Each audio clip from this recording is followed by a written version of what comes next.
இதனுடைய இந்த விவகாரங்கள் எல்லாம் நடந்து கொண்டிருக்கின்ற பொழுது ரிஸ்வி முஃப்தியினுடைய பங்கு எவ்வாறு இருந்தது? இன்று வரை ஜமியத்துல் உலமாவினுடைய தலைவராக அவர் இருக்க வேண்டும் என்று விரும்புவதனுடைய நோக்கம் என்ன? அகில இலங்கை ஜமியத்துல் உலமா சபையின் தலைவர் முஃப்தி ரிஸ்வி அவர்கள் குறித்து பேசப்பட்ட அண்மைய யூடியூப் காணொலி தொடர்பாக ஜமியத்துல் உலமா சபை ஒரு அறிக்கை ஒன்றை வெளியிட்டுள்ளது. அதில் வெளியிட்டுள்ள கருத்துக்களை பார்க்கலாம்.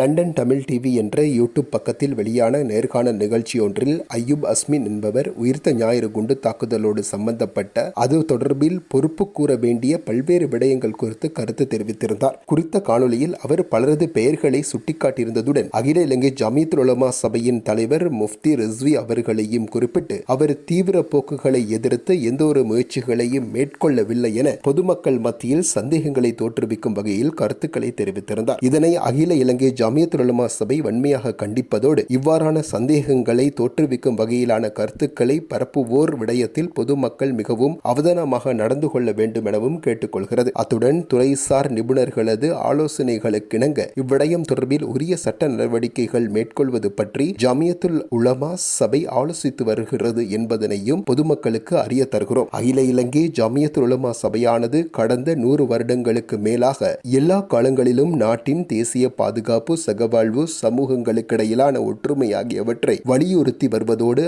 அதற்கான செயற்பாடுகளையும் முன்னெடுத்து வருகிறது. அது மாத்திரமன்றி கடந்த 2015 7/23 ISIS போன்ற தீவிரவாத அமைப்புகள் முற்றிலும் இஸ்லாத்துக்கு முரணானவை என்ற பிரகடனத்தையும் அகில இலங்கை ஜமியத்துல் உலமா சபையும் ஏனைய சமூகங்களும் இணைந்து வெளியிட்டன. மேலும் மார்க்க விவகாரங்களில் இலங்கை முஸ்லிம்களுக்கான ஜமியாவின் வழிகாட்டல்களும் நிலைப்பாடுகளும் என்ற மன்ஹஜ் எனும் நூலில் இலங்கை வாழ் முஸ்லிம்கள் எவ்வாறு நடந்து கொள்ள வேண்டும் என்ற ஒழுக்க விதிகளை பூரணமாக வழங்கியிருப்பதோடு தீவிரவாதம் வேண்டாம் என்ற ஒரு நூலையும் வெளியிட்டு நல்லதொரு முஸ்லிம் பிரஜையாக வாழ்வதற்கான அனைத்து வழிகாட்டல்களையும் வழங்கி வந்திருக்கின்றது. அத்துடன் உயிர்த்த ஞாயிறு தாக்குதல் இடம்பெற முன்னரே 2019 1/3 அகில இலங்கை ஜமியத்துல் உலமா சபையின் பிரதிநிதிகள் குழு ஒன்று அப்போதைய பாதுகாப்பு செயலாளராக இருந்த ஹேமஸ்ரீ பெர்னாண்டோ அவர்களை சந்தித்து தீவிர சிந்தனை போக்குடைய அமைப்புகள் குறித்து தகவல்களை